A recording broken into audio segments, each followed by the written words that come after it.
It begins much like typical flu symptoms. There's the onset of a headache, body ache, fever, chills, and vomiting. Unlike the flu, there is no vaccination available for people. No treatment for this life-threatening disease.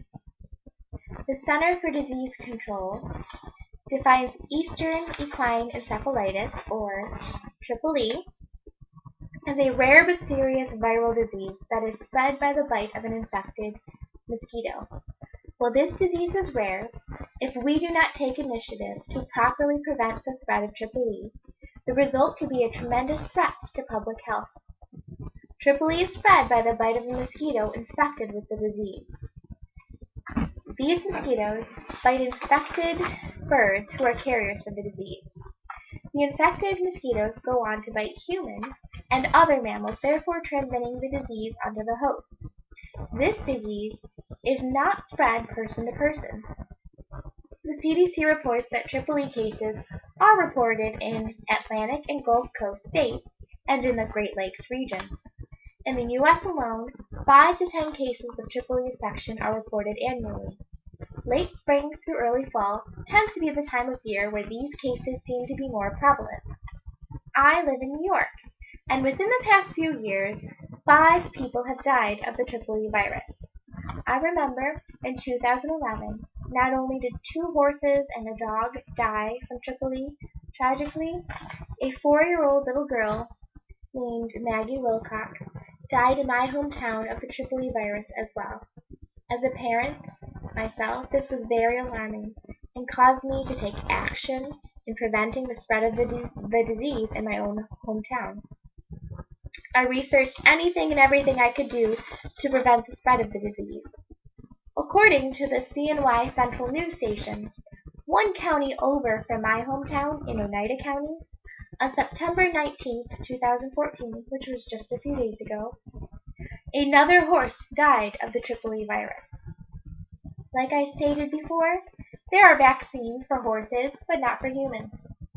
If this disease can take the life out of an animal as big as a horse, can you imagine the effects it has on a person's body, much less a child's? So here's what you can do to prevent the spread of EEE, according to the Vermont Department of Health.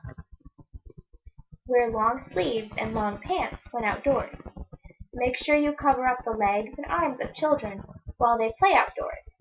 Limit your exposure time outdoors during the times when mosquitoes are most active, which are typically dawn and dusk. Use insect repellent. Cover baby carriages and outdoor playpens with mosquito netting. Make sure to repair holes in your screens.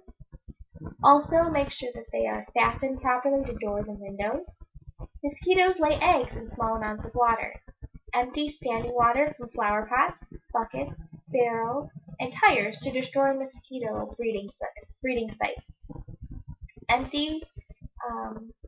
Make sure to frequently change water in pet dishes and replace bird bath water each week.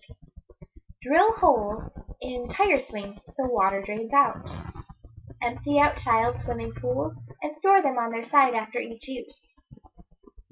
Aerial spraying is one of the most beneficial ways to fight against the spread of EEE because it treats large areas at a time. Pesticide used to kill mosquitoes is sumithrin. It is essential in the spraying process to spray where adult mosquitoes live. It does not eliminate all mosquitoes, but does reduce the amount of mosquitoes carrying the EEE virus. For several years now, the New York State Department of Health has created a comprehensive program to study, understand, and control EEE.